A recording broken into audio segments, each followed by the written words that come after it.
Hello students, welcome back to another video. आज हम इस वीडियो में class 12 relations and functions exercise 1.1 का क्वेश्चन नंबर 12 कवर करने वाले हैं। क्वेश्चन नंबर 12 क्या दे रखा है? Show that the relation R defined in the set A of all triangles as. यहाँ पर हमें रिलेशन को शो करना है जो कि सेट ए में दी गई है। यहाँ पे सेट ए जो है वो है ट्रायंगल्स का, सारी की सारी ट्रायंगल्स का सेट ए दिया गया है यहाँ पे। और क्या बोला है? रिलेशन इस तरीके से डिफाइन है, R is equals to T1 comma T2 such that T1 triangle जो है is similar to T2 triangle. T1 triangle similar है T2 ट्रायंगल के। इज इक्विवेलेंस रिलेशन, पहले हम यहाँ तक सोल्यूशन देख लेते हैं। कह रहा है क्या ये इक्विवेलेंस रिलेशन है। अब हम यहाँ पे देखते हैं इक्विवेलेंस रिलेशन है कि नहीं।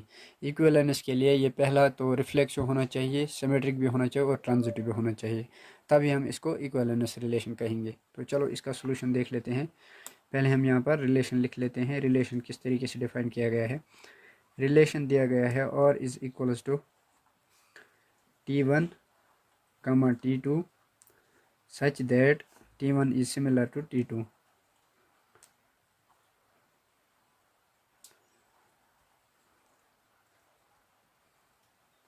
T1 is similar to T2। ये हमारे पास रिलेशन इस तरीके से दिया गया है। अब हम यहाँ पे देखते हैं हमारे पास रिलेशन क्या बनेगा। बोला गया है कि क्या ये इक्विवेलेंस रिलेशन है। अब हम यहाँ पे चेक करते हैं। तो रिलेशन हम देखते हैं क्या बनता है हमारे पास। और इस इक्वल्स टू, देखो रिलेशन कैसे बनेगा। T1 T2 जो है वो सिमिलर है, यहाँ पर जो है आपस में रिलेशन होगा T1 T2। इस सेट का इसी सेट के साथ यहाँ पर रिलेशन होगा T1 का T2 के साथ। T1 का T1 के साथ रिलेशन हो सकता है T1 कामा T1, T1 का T1 के साथ। इसी तरीके से T1 का हो सकता है T2 के साथ रिलेशन, T1 का T2 के साथ। T2 का T1 के साथ हो सकता है इसी तरीके से T2 को T2 के साथ रिलेशन हो सकता है। यहाँ पे T2 का T2 के साथ रिलेशन। तो ये हमारे पास रिलेशन बना। अब हम पहले देखते हैं यहाँ पे रिफ्लेक्सिव के लिए। रिफ्लेक्सिव रिलेशन के लिए हमारे पास T1 कामा T1 इस तरीके के पेयर्स होने चाहिए। T2 कामा T2 इस तरीके के पेयर्स अगर रिलेशन में है तो रिफ्लेक्सिव है। देखो यहाँ पे जो है इस तरीके के पेयर्स प्रेजेंट है तो ये बिलोंग कर रहे हैं रिलेशन में। तो यहाँ पर हम लिखेंगे so it is reflexive. Reflexive relation, ये रिफ्लेक्सिव रिलेशन है। उसके बाद हम देखते हैं सिमेट्रिक के लिए। सिमेट्रिक के लिए क्या होता था हमारे पास? अगर हम यहाँ पर ले लेते हैं T1 कामा T2 अगर रिलेशन में है, T1 कामा T2 यहाँ पर ले लिया, मान लो ये वाला पेयर ये जो है रिलेशन में है, बिलोंग्स टू रिलेशन। इसका जो अपोजिट उल्टा आएगा T2 कामा T1, T2 कामा T1 वो भी बिलोंग करना चाहिए रिलेशन में, वो भी जो है रिलेशन में है यहाँ पे। तो यहाँ पर हम कहेंगे सो ये सिमेट्रिक रिलेशन भी है, so it is symmetric relation.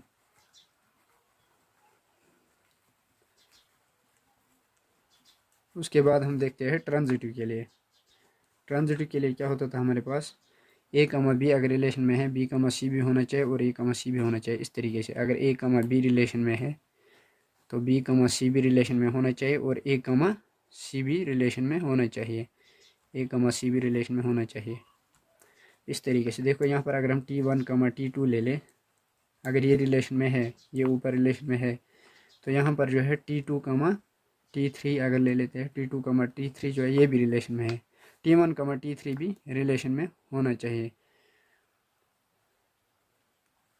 ये भी रिलेशन में आएगा। अगर हम यहाँ पर देखिए T1 कमा T3 जो है वो भी रिलेशन में आएगा।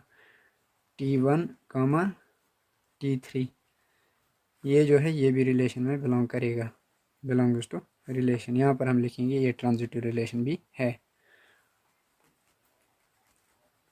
Transitive relation. यहाँ पर हमने सेट ए नहीं ले लिया, वो तो आपको अंडरस्टूड होगा। ए सेट में जो है T1 T2 T3 लिया जाएगा।